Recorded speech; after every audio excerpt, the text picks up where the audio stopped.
If you're looking for a list of the best power banks, you're in the right place. We've tried out plenty of portable chargers on offer from brands like Belkin, Anker, and more, to suggest which might suit your needs for charging your smartphone, tablet, and headphones on the go. All you need to do is decide on which suits your budget and pick yourself up a pocket charging device.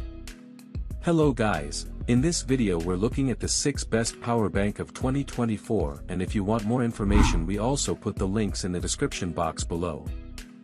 Thanks. Number 1. Mophie Powerstation Pro AC. The TSA's 100 Wh battery limit translates to around 27,000 mAh for lithium-ion batteries.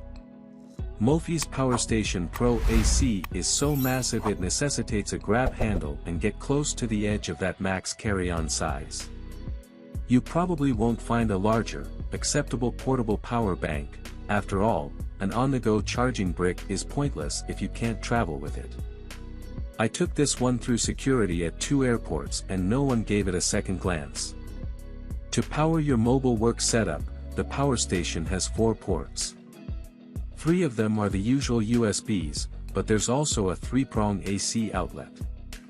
Most current devices charge via USB, and doing so is more efficient than using a power adapter between the cable and power bank, but older devices and certain mobile workstation accessories, speakers, lights and printers come to mind, might only power up through a basic wall plug. Just be sure to hold down the status button until the light turns red to turn on the AC port. The AC plug powered most small appliances I plugged into it, including a small speaker, an HP printer and various LED lights. Number 2. Spigen Arc Hybrid Mag. I went into this category expecting Apple's own MagSafe battery pack to be a top pick. And while it performed admirably, charging a dead 14 plus to about 43% in an hour and 45 minutes, Spigen's Arc Hybrid delivered a 56% charge in nearly the same amount of time. The Arc Hybrid firmly attaches to the MagSafe ring and it's flush enough that you can easily hold your phone and use it while charging up. Unlike the Apple battery, it includes 4 indicator lights to help you gauge how much juice the pack itself has left. Considering Spigen's battery is $30 cheaper than Apple's, it's easy to recommend. Alternatively, Anker's 633 magnetic battery delivered a larger charge thanks to its 10,000 mAh capacity, boosting the iPhone to 100% in 3 hours with enough left over for an additional 29% charge. And while the kickstand feature felt mildly useful, the battery itself was bulky, but that's understandable for a power bank that's twice as large as Spigen's.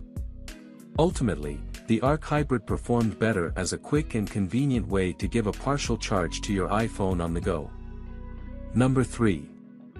Anker Nano USB-C Power Bank. The Anker Nano Power Bank is impressive for how much charge it delivers in such a small package. It's the exact size and shape of the lipstick case my grandma used to carry and has a built-in USB-C connector that folds down when you're not using it. That means that, in addition to being ultra-portable, you also don't need to remember to grab a charging cable when you toss it in your bag. There's also a built-in USB-C port that can refill the battery or be used to charge up a different device with an adapter cable. You also get 4 indicator lights that let you know how much charge remains in the battery. In my testing, the 5,000 mAh battery provided enough charge to get a depleted Galaxy S23 Ultra back up to 65% in about an hour. That's relatively quick, but the Nano is also small enough, with an adequately sturdy connection, that you can use your phone while it's charging without feeling too awkward. For a little more juice and an equally clever design, Anker's 30W Nano Power Bank is a good option. Number 4.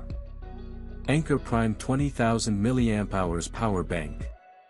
Not only does Anker's new 20,000 mAh Prime Power Bank look pretty slick, it's also easier to recharge, as long as you pony up for the companion base. Magnets help align the pins so you can just plunk the battery down and move on with your life.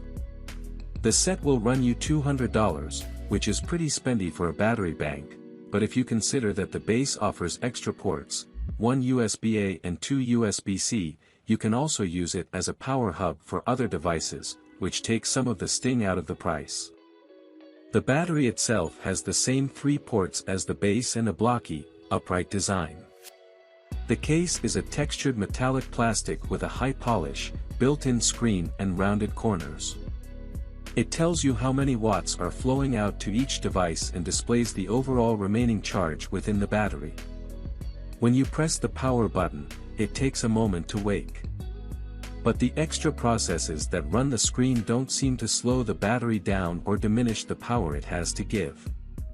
Its charge times and capacity was on par with the other 20K batteries I've tested. Number 5. Nestout Portable Charger. Plenty of battery packs are built to withstand drops and other abuse, but very few are waterproof or even water resistance. It makes sense, water and electrical charges aren't good companions. The Nestout Portable Charger battery has an IP67 rating, which means it can handle being submerged in water for a number of minutes, and Nestout claims a 30-minute dunk in a meter of water shouldn't interfere with the battery's operation. I couldn't think of a likely scenario where a power bank would spend a half hour in 3 feet of water, but I could see a backpacker traversing a river and submerging their pack for a few minutes, or a sudden downpour drenching all of their gear. So I tested by dropping the battery in a 5-gallon bucket of water for 5 minutes. After drying it off, the unit performed as if it had never been wet. The water resistance comes courtesy of screw-on caps with silicone gaskets that physically keep the water out, so you'll need to make sure you tighten, but don't over-tighten, the caps whenever you think wetness is in your future. Number 6. Mophie Powerstation Pro AC. The TSA's 100 Wh battery limit translates to around 27,000 mAh for lithium-ion batteries. Mophie's Powerstation Pro AC is so massive it necessitates a grab handle and get close to the edge of that max carry-on size. You probably won't find a larger, acceptable portable power bank. After all, an on-the-go charging brick is pointless if you can't travel with it. I took this one through security at 2 airports and no one gave it a second glance. To power your mobile work setup, the Powerstation has 4 ports. 3 of them are the usual USBs, but there's also a 3-prong AC outlet. Most current devices charge via USB, and doing so is more efficient than using a power adapter between the cable and power bank, but older devices and certain mobile workstation accessories, speakers, lights and printers come to mind, might only power up through a basic wall plug. Just be sure to hold down the status button until the light turns red to turn on the AC port. Thanks for watching. That's all for now, and hope all of you guys enjoy the video. Thanks.